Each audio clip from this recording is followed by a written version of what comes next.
Hello, I've been asked to talk today to share some top tips around um, working with anxiety and maybe providing some structure in these difficult times. There's a lot of people seem to find that useful in these difficult times.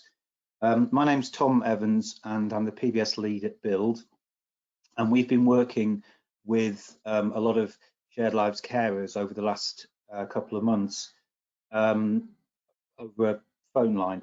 And a lot of the calls we've been getting are around people who are doing an amazing job, a really good job in really difficult times, and providing them with reassurance that what they're doing is absolutely right, and they're coping incredibly well. And sometimes I think any of us just need to hear somebody else telling us that, or running by stuff we might be doing to see if what we're doing is right. Sometimes people have wanted just to talk about the situation they're in, and that's fine as well. And sometimes we've been asked for specific advice around specific difficult situations, so maybe more difficult behaviours in all sorts of areas. And we've been able to do that, and we've certainly been told by some of the carers that they found that useful. The reason I'm being asked to talk today, I think, about providing some sort of routine and structure is because that's been quite a theme in quite a lot of the phone calls that we've had. And I just wanted to say a bit about what that means, what providing structure and routine is about. One thing it's about is about managing anxiety. Most of us need or prefer some sort of routine or structure, but obviously that varies from individual to individual. Some people like a lot of structure and they like to stick to a routine. Other people, a lot more free and easy, don't want to be too confined by a routine, and that's fine as well. When we're more anxious, though, or concerned, as a lot of us are in the current situation, many of us tend to prefer slightly more structure and routine than we normally have. Not everyone, but a lot of people. So a lot of the calls we've been having are around people checking how much structure routine should they be putting in place.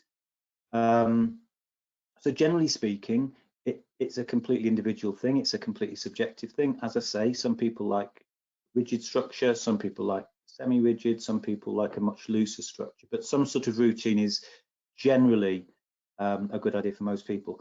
Now that routine might be about the person that you're caring for and what their needs are and what their wants are and their routine throughout the day.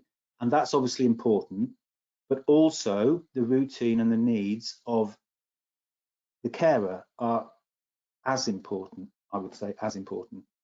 It's really important that you make sure that you have your needs taken account of in that routine, in that structure. So there's times during the day when you have time, maybe on your own, if that's possible, depending on the needs of the person you're working with. Maybe there are times where they can be contentedly occupied doing an activity which gives you some time to do things that you need to do, and that's absolutely fine. In fact, it's more than fine, it's essential. We can't care for or support somebody else unless we feel okay ourselves. So we need to have things in our routine, in our daily structure, that makes us okay to be able to do what we need to do for the people, whoever it is that you're caring for, whether that's, you know, the person who's living with you or family members or others.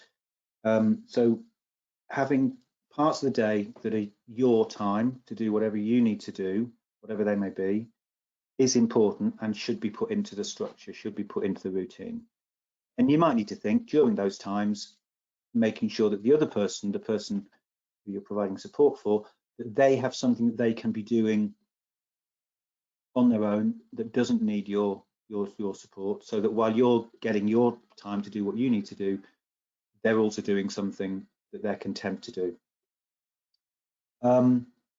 One thing that can work really well is at the beginning of the day or on the evening before the next day, with the person that you're providing care and support for and any other family members, sitting down together and actually planning the next day or the day ahead.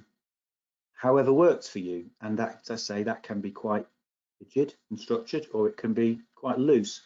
But some sort of plan of how you intend the day to go, with scheduled time for yourself, scheduled time for the person, for them to do important things for them, and actually planning it out so that everybody knows what everybody's going to be doing, either roughly or exactly, depending on anybody's needs, throughout the whole day. Now that leads to predictability, and if that structure honours what people want to do, the activities they want or need to do, that's highly likely to make the day go more smoothly and to reduce people's anxieties. Generally, we all like to know what we're doing next. We know what we're doing now, and we tend to like to know when will what we're doing now come to an end and what will we do next. And some people like to know, and what about after that?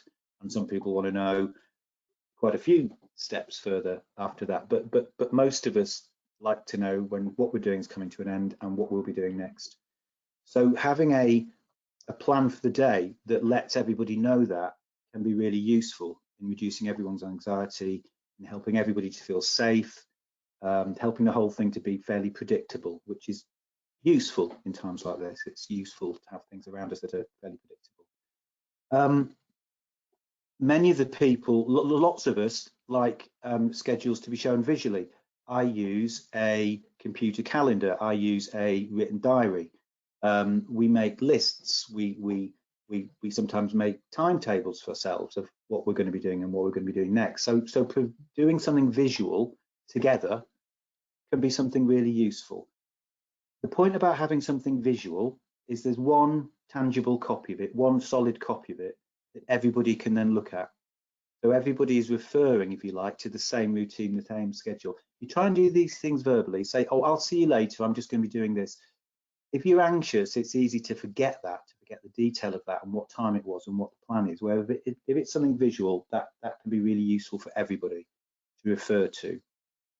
If somebody's becoming anxious, it can be useful to refer them back to the visual. Say, look, next we're doing this, and then we'll be doing this. And you can make that visual however works for you and the people that you're with. It could be written, it could include pictures or colors or anything you like, anything the person likes, but involving them, doing it with you as a collaboration, including everybody who's there, can be a really helpful thing to do. Likely to reduce everybody's anxieties, likely to help people know what's happening. I would say that would be my top tip for providing reassurance, predictability in these difficult times. So once you've put your, in a collaborative way, once you've put your schedule, your plan together, something else that can be really helpful is to when any one of you sticks to what it is that's on the plan, it can be really useful to say to the person you're with, thank you for that. That was great. I got on with this, you got on with that, and now it's great to see you again. So when anybody sticks to whatever the agreement is, if afterwards you can thank them for that, tell them you appreciate that, that can be really useful, because will make them more likely to continue to stick to the plan and the agreement. That's not to say that if they're not able to stick to the plan or agreement, you should necessarily be critical of them, because there'll be a reason that they weren't able to, like any one of us might break an arrangement, you know, but if we do stick to what we've arranged with each other, thanking each other for that can be really useful. Thank you very much. Thank you for listening, and I hope you find that useful.